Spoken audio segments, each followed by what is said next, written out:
Você realmente sabe quando o Doppler da artéria umbilical muda a conduta obstétrica ou está repetindo o protocolo de exame sem saber interpretar o que importa? O Doppler da artéria umbilical pode salvar vidas, mas só se você souber utilizá-lo. Vem comigo aqui entender mais sobre esse tema. Dando continuidade ao nosso conteúdo de Doppler em obstetrícia, hoje vamos falar sobre Doppler da artéria umbilical. E o meu objetivo com essa aula é que vocês saiam daqui entendendo a importância da realização desse exame do Doppler da artéria umbilical, assim como realizar a técnica de maneira adequada na avaliação dessa estrutura fetal. Relembrando a anatomia, então as artérias umbilicais, elas são em duas, né? É um par de artérias umbilicais, normalmente. Esses vasos, eles se originam das artérias ilíacas internas do feto. Então veja aqui, aorta ilíaca comum, ilíaca interna. Então de cada ilíaca interna sai uma artéria umbilical que vai aqui se enovelar, né, ao longo do cordão umbilical, juntamente com a veia umbilical, e formar aqui o cordão umbilical com seus três vasos, duas artérias e uma veia. Lembrando, a artéria umbilical, ela leva sangue desoxigenado do feto. Então esse sangue que vem aqui pela aorta, ele é desoxigenado e ele vai para a placenta para sofrer trocas gasosas, deixar gás carbônico e receber oxigênio, o qual retorna ao feto através da veia umbilical, caindo aqui na veia cava, coração direito e sendo redistribuído para o feto. Aqui à direita, uma imagem, uma varredura axial a nível da pelve fetal. Vejo aqui no meio a bexiga. E nessa imagem, nessa varredura aqui, a gente consegue visualizar as duas artérias umbilicais saindo uma de cada lado da bexiga e se agrupando na linha média aqui para formar e sair do abdômen fetal na forma de cordão umbilical. Indicação, prestem atenção, tá? É muito importante que vocês entendam, quando você estiver, colega médico, realizando um exame de Doppler obstétrico, que esse exame, infelizmente, na nossa rotina, ele é pedido de uma maneira aleatória, na maior parte das vezes, sem indicação. Tá? E por que isso é importante? Porque você precisa saber que a interpretação desse exame, a indicação, a, o entendimento de interpretar se está alterado ou não, vai depender antes do Doppler dos achados que vão ser relacionados a uma possível restrição de crescimento fetal. Tá? O que eu estou querendo dizer com isso? O Doppler obstétrico, o Doppler da artéria umbilical, o Doppler da cerebral média, idealmente, ele deveria ser realizado como exame de diagnóstico e de prognóstico naqueles fetos potencialmente suspeitos de uma evolução desfavorável, fetos com maior risco de morbidade perinatal, que são quem? Aqueles fetos com percentil de peso abaixo de 10, onde o Doppler vai conseguir definir se esse feto é apenas um feto PIG ou um feto restrito, com alterações Doppler fluxométricas, e aqueles fetos com diagnóstico confirmado de restrição, que é o percentil do peso abaixo do percentil 3 e a circunferência abdominal abaixo do percentil 3, tá? Então, guardem isso é muito importante. E em um menor número de casos, né, de uma maneira menos frequente, o Doppler também vai ser utilizado nas gestações gemelares monocoriônicas na avaliação de síndrome de transfusão feto-fetal. Olha só o que eu estou falando, pessoal. Aqui duas tabelas de diferentes sociedades, mas que trazem o mesmo conceito, que é o quê? O uso do Doppler na definição de diagnóstico e de prognóstico de restrição de crescimento fetal. Aqui à esquerda de vocês é a tabela do consenso Delphi. A referência está aqui abaixo, tá? Então vejam, tanto na definição de uma restrição de crescimento precoce, que é aquela que ocorre antes de 32 semanas, como na definição de uma restrição de crescimento tardio, que é aquela que ocorre após 32 semanas, o Doppler da artéria umbilical, ele faz parte dos critérios diagnósticos. Ok? Vejam bem aqui e aqui, tá? E da mesma forma, aqui no estadiamento da restrição de crescimento fetal, segundo o grupo de medicina fetal de Barcelona, vejam, um dos critérios, índice de pulsatilidade da artéria umbilical acima do percentil 95. E veja que a artéria umbilical também, dependendo do parâmetro do Doppler, ela vai entrar no estadiamento 2 e no 3. Aqui no 2 seria uma ausência de fluxo diastólico, né? Aquela diástole ausente, traz o feto para uma classificação de estágio 2, segundo os critérios de medicina fetal de Barcelona, de Figueiras e Gratacós, e uma artéria umbilical com diástole reversa traria o feto para um estadio 3, segundo o consenso de medicina fetal de Barcelona. Então essa é a importância, é para a gente trazer esse exame, principalmente para aqueles fetos de risco, fetos onde a mãe está ali num pré-natal de risco, mãe com suspeita ou com risco de DHG, de pré-eclâmpsia, mães hipertensas crônicas, mães com suspeita pela altura uterina baixa, né, de uma possível restrição, de um possível feto PIG. Esses bebês, esses fetos, essas mães, essas gestantes, é quem vão se beneficiar do Doppler obstétrico. Com relação à técnica, eu vou trazer de maneira sucinta o que traz ali o guideline, né, a diretriz da ISUOG, falando sobre Doppler obstétrico, que é basicamente esses 4 passos, né? Eu vou esmiuçá-los melhor nos próximos slides, que é basicamente a visualização do cordão umbilical. Isso é óbvio, né? A gente precisa encontrar o cordão para encontrar a artéria umbilical. Selecionar uma alça livre, a gente vai entender por que eu preciso, né? Por que a orientação é de que o Doppler seja realizado em uma alça livre de cordão umbilical. Avaliar e otimizar o Doppler e que o feto esteja em repouso. Vamos ver tudo isso. Mas antes, pessoal, deixa eu mostrar para vocês uma coisa, certo?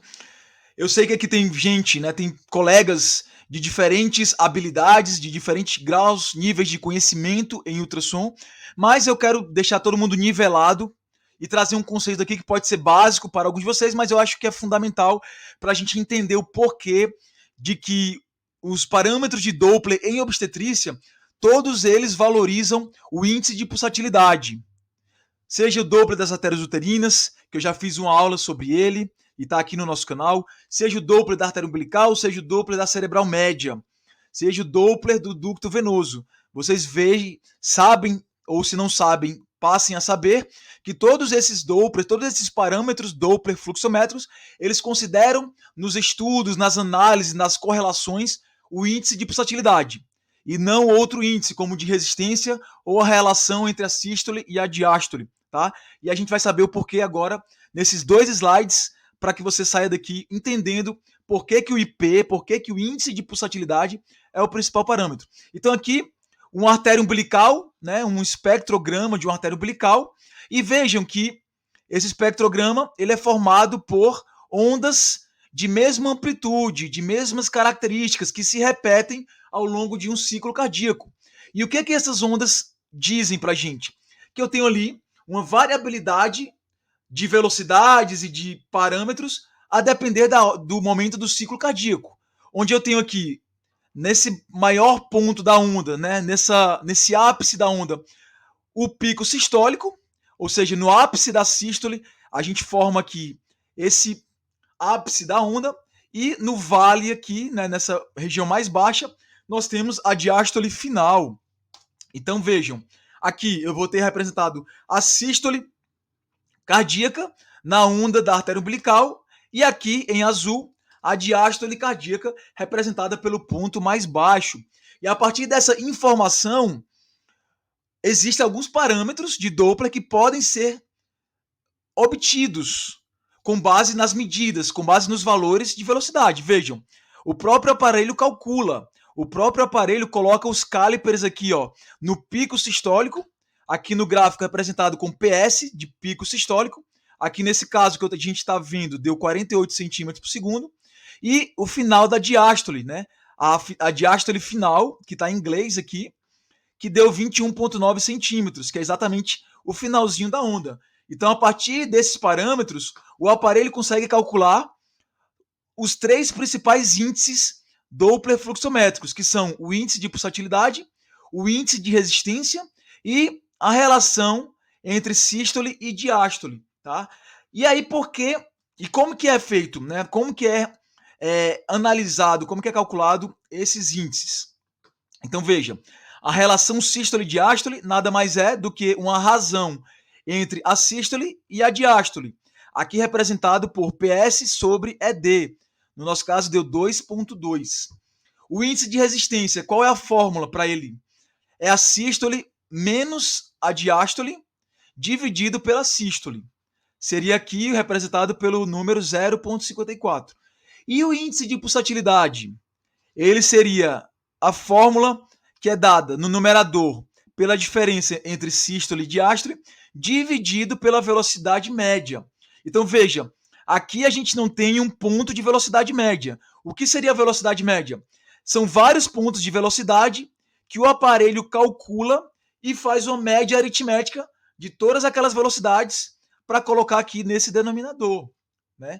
A partir veja, como ele faz esse traçado aqui dessa linha verde em volta da onda, a partir desse traçado ele consegue pegar diversos, né, múltiplos pontos de velocidade para calcular a velocidade média. Então isso a gente não consegue calcular, só o aparelho, porque ele consegue estabelecer todos esses pontos e extrair todas essas velocidades. Aqui no nosso caso, o índice de pulsatilidade deu 0,79. Então veja, pessoal, a relação sístole e diástole e o índice de resistência, eles contam com 2 pontos específicos da onda, que é o ponto da sístole e o ponto da diástole, como vocês podem ver aqui, né? O único que leva em consideração uma maior variabilidade de parâmetros de ondas, né, de pontos da curva, é o índice de pulsatilidade, porque ele considera a velocidade média. Então ele consegue ter uma avaliação hemodinâmica muito melhor do que esses outros dois. É só vocês imaginarem. Imagina que o cenário onde a diástole final ela é zero. Lembra da diástole zero, da umbilical, que é um parâmetro de insuficiência placentária mais grave? Como é que esse valor zero entraria aqui? Primeiro que eu não conseguiria calcular essa relação, porque qualquer coisa dividido por zero não existe, né? Tenderia ao infinito. E aqui no índice de resistência, eu teria a sístole menos zero, então eu teria uma razão entre duas sístoles, daria 1. Então isso não me dá nenhum parâmetro de avaliação. Enquanto que o índice de pulsatilidade, mesmo numa diástole zero, eu poderia ter a sístole dividida pela velocidade média, eu teria um número. Então eu consigo realmente extrair uma informação dele, tá? Por isso que ele é utilizado.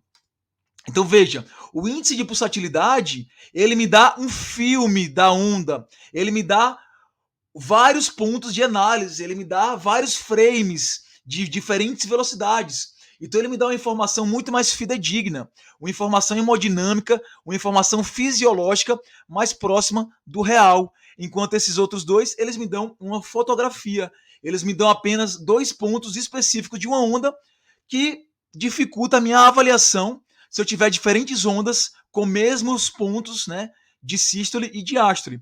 E aqui, para dar um exemplo prático para vocês, tá? Eu desenhei essas duas ondas. Então vejam, são duas ondas de um ciclo cardíaco qualquer, né? Então, para quem conhece aqui de Doppler, aqui a onda da direita, eu chamei de onda A e onda B. Essa onda da direita, a onda B, ela poderia ser muito bem uma onda de um vaso de uma artéria periférica, por exemplo, da femoral, que costuma ter esse ciclo multifásico, né, trifásico. E a onda A poderia ser, por exemplo, uma onda de uma onda arterial de um órgão parenquimatoso, por exemplo, tá? Ou da própria artéria umbilical, que seja.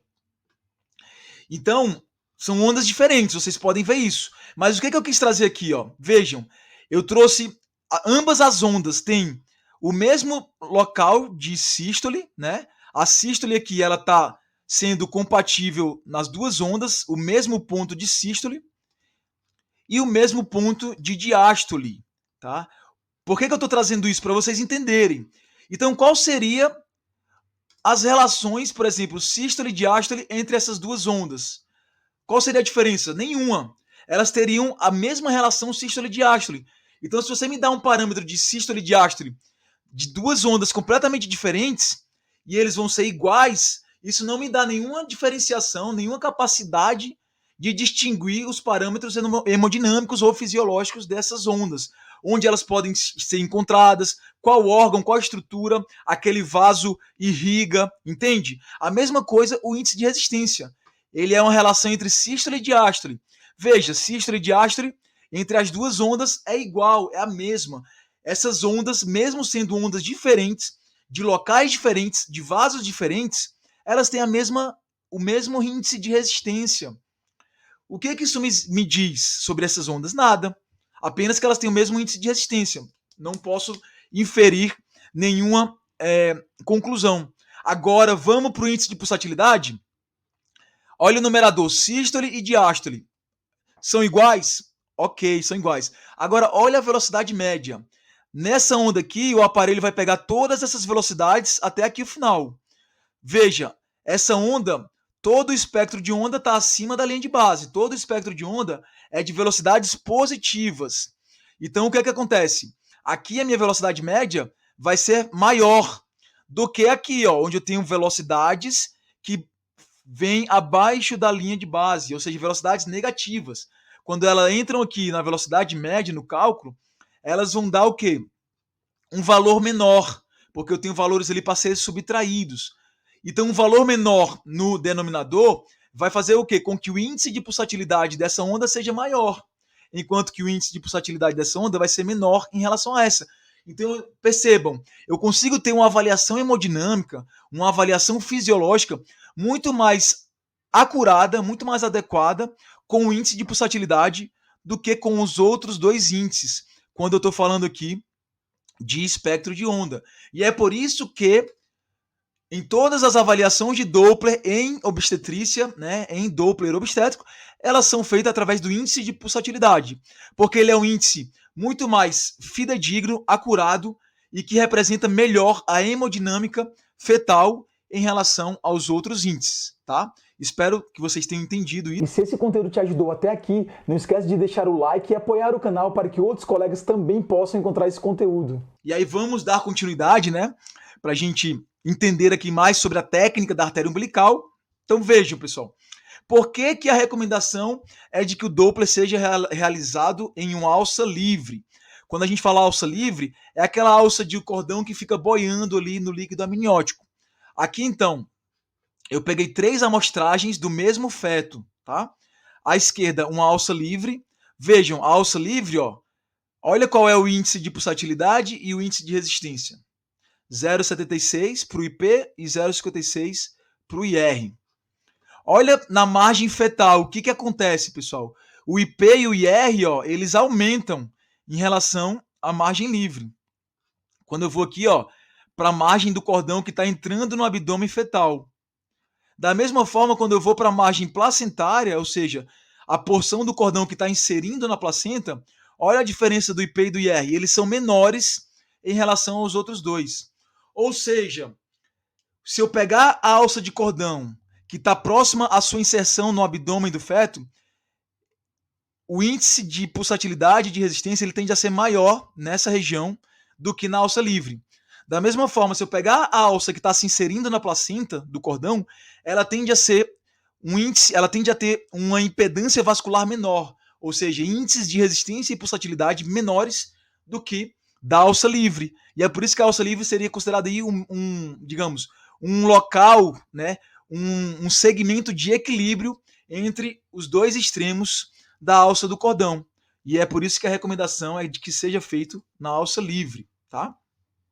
E olha que interessante, pessoal. Esse Doppler aqui da esquerda, vejam, olha a variabilidade das ondas, ó. Eu tenho uma onda mais alta, outra mais baixinha, outra mais média, outra mais baixa. O que é isso aqui? Movimentos respiratórios do feto. Aqui um vídeo desse movimento, tá? Quando você olha ali no abdômen, né, no corte coronal ou no corte sagital do bebê, você vai ver a movimentação do abdômen e do diafragma. Então aquele feto ele está respirando no abdômen materno. E essa respiração, essa mobilidade aumentada, acaba causando o quê? Alteração do padrão de onda. Então aqui, gente, não é ideal que a gente faça a medida, porque a medida vai vir alterada. Olha, eu tenho diferentes locais de pico sistólico. Eu tenho diferentes locais de diástole final. Então isso vai me dar uma variabilidade de medida que não vai ser a medida adequada. E como é que eu faço para sair dessa questão, né? Como é que eu faço para evitar ou para não documentar nesse formato? Eu espero um tempo. Aqui nesse caso que eu estou mostrando para vocês, ó, esse momento ele foi adquirido às 9h37 e 13 segundos.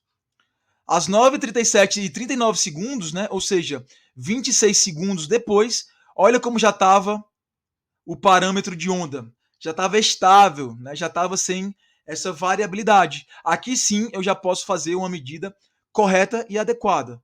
Ou seja, dica, bebê está se movimentando, está com mobilidade que está alterando a fasicidade da onda, espera um pouquinho. Se você vê que vai demorar um pouco, vai fazendo as outras medidas, pega o Doppler da cerebral, de outros locais, e depois você volta para ela. Mas o que é importante você saber é que precisa ter uma estabilidade de ondas. Augusto, quantas ondas pelo menos eu preciso ter de amostragem para pegar uma amostragem adequada? Pelo menos 3 ondas consecutivas semelhantes entre si, com os mesmos picos de velocidade sistólica e diástole final, ok? Outro movimento que pode acontecer é o soluço, tá, gente? Então vejam, aqui ó, tava vindo tudo bem, puf, do nada você tem um decréscimo, né, na onda, ela vem para baixo da linha de base. Isso aqui é um soluço fetal, os fetos soluçam também. O que você faz? Aqui tinha 2 possibilidades. Eu peguei um outro parâmetro, né? Eu esperei um pouco para pegar essa sequência de ondas, mas você também pode pegar, como eu falei, essas 3 sequências de ondas aqui que estavam iguais, né? Vejam, você tem uma sequência de ondas aqui iguais antes da ocorrência desse soluço. Então você poderia pegar o teu cursor do Doppler espectral, selecionar essa diástole final dessa onda e aqui o início dessa onda, pegando 3 ondas iguais entre si para fazer uma medida adequada naquele ponto, tá? E aqui, pessoal, vocês conseguem ver a diferença entre essas 2 ondas? Consegue, né? Tá diferente. Elas têm diferentes picos de velocidade, elas têm diferentes amplitudes. E o que está sendo diferente aqui, gente? Basicamente, eu peguei a mesma alça de cordão no mesmo local. Vejam o que muda. Aqui, ó, o meu feixe sonoro está perpendicular e a alça do cordão aqui, a artéria umbilical, está passando praticamente 90 graus perpendicular com o meu cordão, com o meu feixe sonoro, desculpa.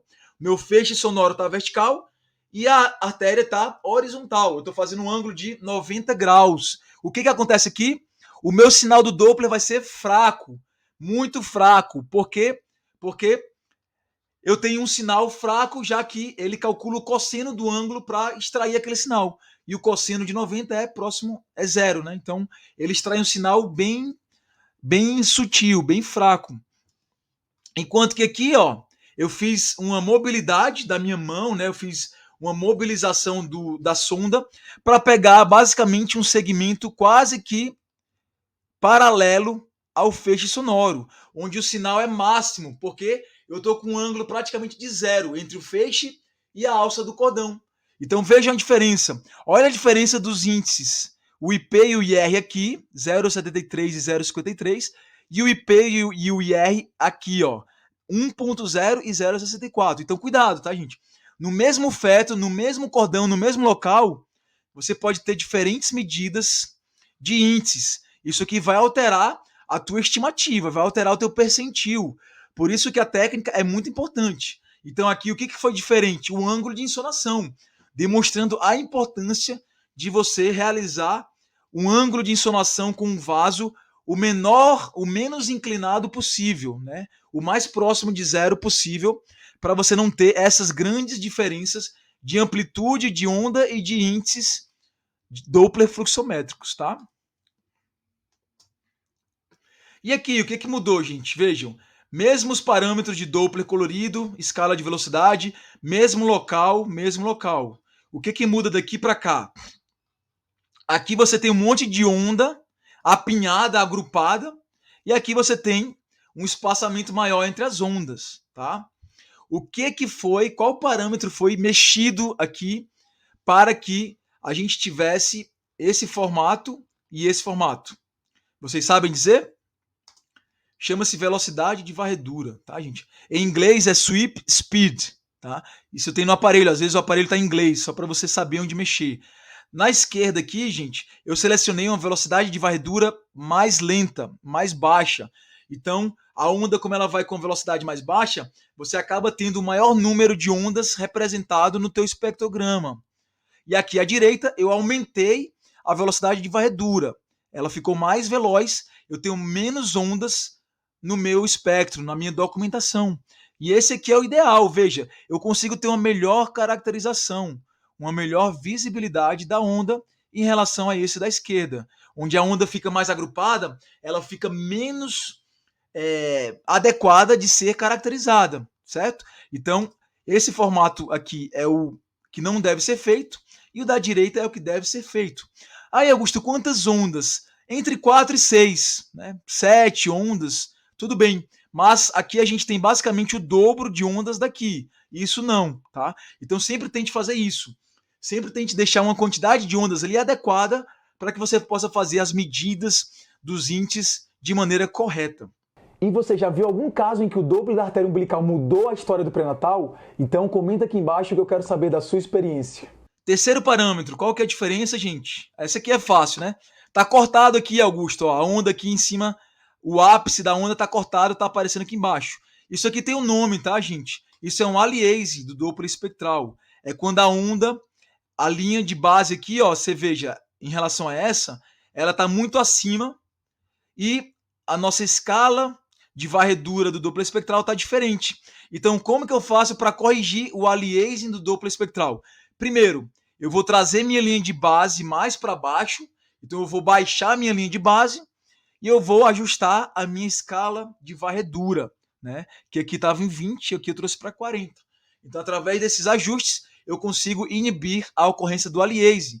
Por quê, pessoal? Isso é importante. Como é que eu vou medir os índices aqui se ele não vai conseguir pegar o pico da onda? O pico da onda foi cortado, ele veio para cá, ó. O aparelho não consegue fazer essa mágica de medir daqui para cá.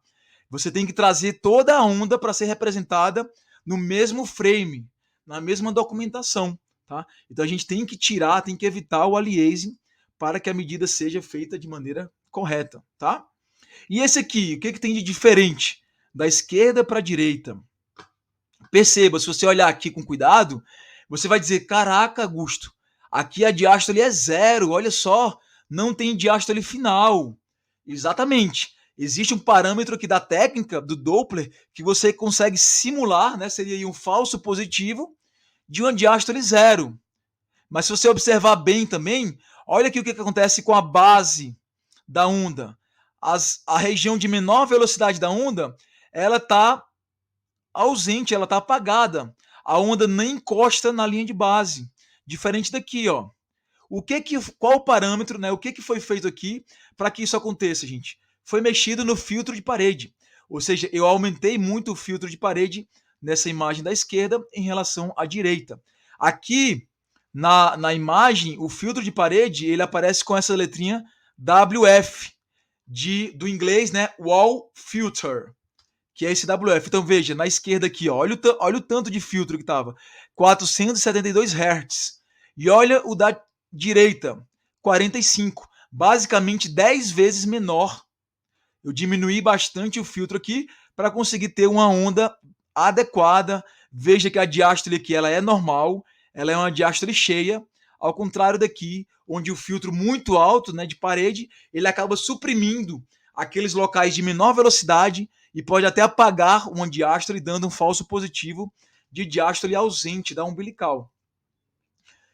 Lembrando, a artéria umbilical não é durante toda a gestação que ela tem essa diástole bonitona, né, essa diástole cheia. Veja que interessante. Essa aqui é uma evolução normal, é uma evolução fisiológica da impedância vascular da artéria umbilical. Veja, com 10 semanas, a artéria umbilical ela tem uma diástole zero, né? Então, perceba que a diástole zero ela é um parâmetro de preocupação e de insuficiência placentária no bebê que está ali no segundo, terceiro trimestre. Porém, é um achado normal e fisiológico no feto ali no primeiro trimestre, tá? Então é normal no início da gestação, no primeiro trimestre, que a artéria umbilical não tenha diástole. Por quê? Lembra, a segunda onda de invasão trofoblástica, que é aquilo que a gente falou lá na aula de Doppler das artérias uterinas, ela ocorre ali no segundo trimestre, por volta de 16, 18 semanas. E o que é que essa onda de invasão trofoblástica faz? Ela destrói a camada muscular das arteríolas espiraladas, causando, portanto, um aumento da complacência vascular, um aumento do leito vascular, melhorando a recepção de fluxo, diminuindo, portanto, a resistência vascular. Então isso só vai acontecer o quê? Depois do segundo trimestre, depois de 16, 18 semanas. Então veja que ainda com 13 semanas, olha que já tem o diástole aparecendo, mas é uma diástole pequena, baixinha, mirrada, né? É uma diástole que quase não aparece, demonstrando ainda um fluxo de alta resistência, porque não ocorreu a segunda onda de invasão trofoblástica. Agora olha o fluxo com 27 semanas. Olha a diástole como já é uma diástole mais próxima do fisiológico, mais próxima do normal. E aí ela vai aumentando ao longo das semanas, né, ao longo do terceiro trimestre. E o que esse aumento de diástole causa? Qual que é a interpretação disso? É uma queda da resistência vascular, é uma queda da impedância vascular.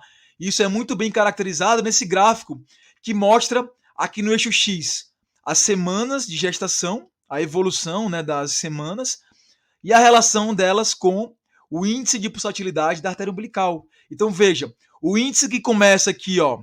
Então aqui a gente tem 3 faixas, né, de índices. Aqui a primeira mais baixa são os percentis 5, aqui os percentis 50 e o percentil 95 dos índices. Então veja que no percentil 50, por volta aqui de 18 semanas, ele vai estar ali em torno de 1,4. Ao longo da gravidez, chegando aqui no final do terceiro trimestre, ele já está próximo a 0,8. Então, ao longo da gestação, a gente vai tendo o quê? Uma queda do índice de pulsatilidade. Por quê? Porque eu vou tendo uma queda da resistência vascular, uma queda da impedância vascular. Tá? E aqui, para a gente reforçar os conceitos, né, do índice de pulsatilidade da umbilical, aqui são 2 gestações de mesma idade gestacional, tá, pessoal? Em torno ali de 28, 29 semanas. Aqui na esquerda, uma gestação normal, no início do terceiro trimestre. Vejam como é a onda normal da artéria umbilical nesse período, né, do terceiro trimestre. Uma diástole cheia, o índice de pulsatilidade baixo, ó, de 0,64. E aqui à direita, uma gestante com restrição de crescimento fetal, também no início do terceiro trimestre. Olha a diferença da onda. Olha onde está a diástole aqui, ó. É uma diástole que quase não aparece, muito pequena. Por que isso aqui está assim? Porque eu tenho um aumento da resistência vascular no leito placentário.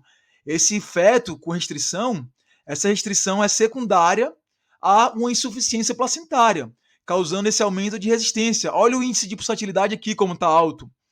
Se a gente colocar esse índice de pulsatilidade numa calculadora, como a calculadora de medicina fetal de Barcelona, ela vai me demonstrar que esse IP está acima do percentil 95. E qual é o significado disso na prática, pessoal? Num bebê com insuficiência placentária, com índice de pulsatilidade da artéria umbilical acima do percentil 95. Isso significa dizer que de 30% a 40% das vilosidades coriônicas placentárias está hipoperfundido. Tá? Teve ali um problema, provavelmente, né, se a gente for pensar em termos de fisiopatologia, teve uma dificuldade de invasão trofoblástica, causando uma perfusão insuficiente, insatisfatória, em torno de 30%, e quando essa perfusão chega a 30% a 40% das velocidades, aí eu começo a ter a representação na artéria umbilical do índice de pulsatilidade ultrapassando o percentil 95, tá? Enquanto a gente tem um feto com insuficiência placentária, onde eu tenho poucas velocidades hipoperfundidas, ali 5, 10%, 15%, isso não vai se manifestar no Doppler. É como se eu tivesse aqui um Doppler com o IP ali no percentil 70, 60. Eu não tenho repercussão hemodinâmica. A partir do momento que a insuficiência ela acomete 30 a 40%, aí a gente começa a ter o IP acima do percentil 95. E a diástole, e aí sim, você tem, né, aquela resistência vascular aumentada pelo comprometimento da hipoperfusão de 30%, 40%, chegou em 50%, o que acontece? Eu já não tenho mais diástole. A resistência passou daquela resistência anterior para uma resistência maior, para uma impedância vascular maior. Por quê? Porque agora eu tenho um percentual maior de velocidades não perfundidas, gerando o quê? Uma diástole zero. E qual é o percentual? Em torno de 50%. Então, quando a gente chega a 50% das velocidades sem perfusão adequada, a gente começa a ter ali a representação hemodinâmica da umbilical como sendo uma diástole zero. Então, veja que interessante. Através do Doppler umbilical, através da caracterização do índice de pulsatilidade, da diástole zero e da diástole reversa, que vai ser o próximo slide, a gente consegue ter uma noção do prognóstico. Por quê? Porque eu estou entendendo, poxa, o que era um percentual de 30% hipoperfundido passou para 50%. Então esse bebê está evoluindo com insuficiência placentária, que era 30, agora está 50. Que era média, agora está grave, né? Então é por isso que a gente fala que a artéria umbilical ela também é um parâmetro, né? Uma avaliação que nos dá um parâmetro prognóstico. Eu consigo dizer, pô, esse feto está evoluindo mal, está evoluindo com insuficiência placentária, está piorando, está, né, com sofrimento. A gente consegue estabelecer isso através da umbilical. E o próximo passo, que é a diástole reversa, que é o quê? Quando a diástole vai para baixo da linha de base, né? Veja, a sístole e a diástole abaixo da linha de base. Diástole negativa ou reversa. O que significa? 70% ou mais do leito placentário está hipoperfundido.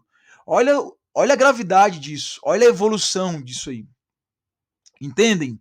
Por isso que a gente utiliza a artéria umbilical em fetos de risco, em fetos com risco de insuficiência placentária. A gente utiliza o Doppler da artéria umbilical para avaliar o diagnóstico de restrição naqueles fetos ali suspeitos, assim como estadiamento prognóstico, porque eu sei que na evolução das alterações da artéria umbilical, eu sei que essa placenta está piorando, está tornando sua insuficiência em um percentual maior de velocidades coriônicas. E se esse conteúdo te ajudou a entender melhor a aplicação clínica do Doppler da artéria umbilical, já deixa o seu like e compartilha com outros colegas que precisam dominar essa técnica. E claro, se inscreve no canal e ativa o sininho, porque aqui você aprende ultrassonografia de verdade, com impacto clínico e direto ao ponto.